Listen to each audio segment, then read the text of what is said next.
यह कहानी सीता माता कहती थी और श्री राम इसे सुना करते थे।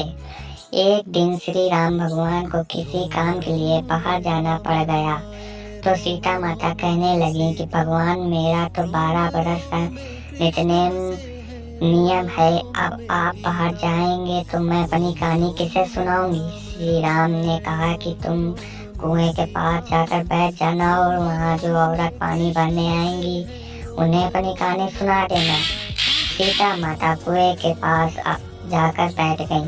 एक स्त्री आई, उसने रेशम की जरियों की साड़ी पहन रखी थी और सोने का घड़ा ले रखा था। सीता माता उसे देखकर कहती हैं कि बहन, मेरा 12 बरस का नित्यनेम सुन लो।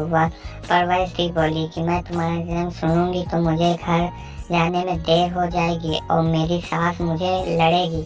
उसने कहानी नहीं सुनी और चली गई। उसकी रेशम जरी की साड़ी फट गई, सोने का घड़ा मिट्टी में बदल गया। सास ने देखा तो पूछा कि ये किसका दोस्त अपने सर लेकर आ गई।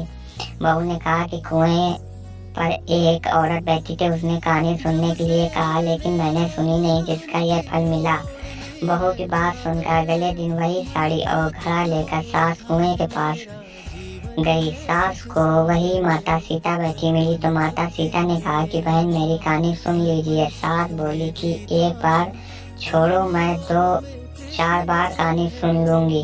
राम आए, लक्ष्मण आए, देश के पुजारी आए, नित्यनेम का नेम लाए, और राम बैठो राम, तभी रसोई जियो राम, मक्खन मिश्री खाओ राम, दूध बतासा पियो राम, सूत के पलकों पर मोटो राम, साल 2 साला पोटो राम, साल 2 साला ओढ़ो राम, जब बोलो जब राम ही राम, जब सवेरे सबके काम, खाली पर भंडारा बनेंगे, जब का बेड़ा पार करें राम, श्री राम जय राम जय जय राम।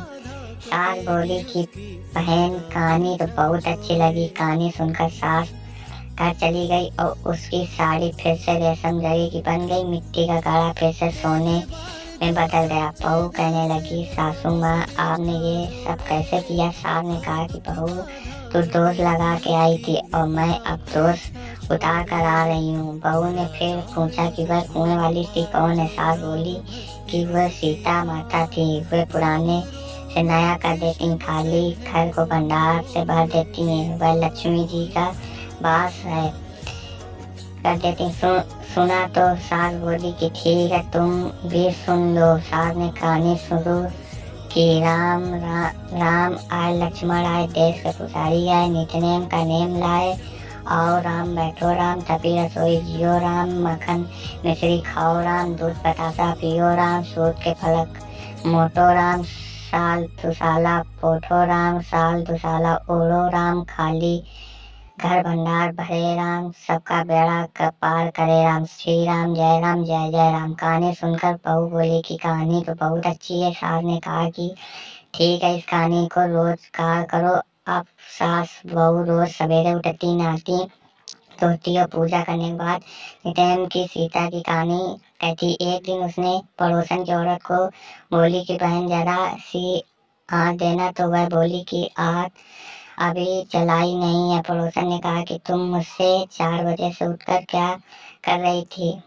उसने कहा कि सुबह उठकर हम पूजा करते हैं, फिर सीता माता के नित्यनेम की कहानी कहते हैं। पड़ोसन ने उसकी बात सुनकर फिर कहा कि सीता माता की कहानी कहने से तुम्हें क्या मिला।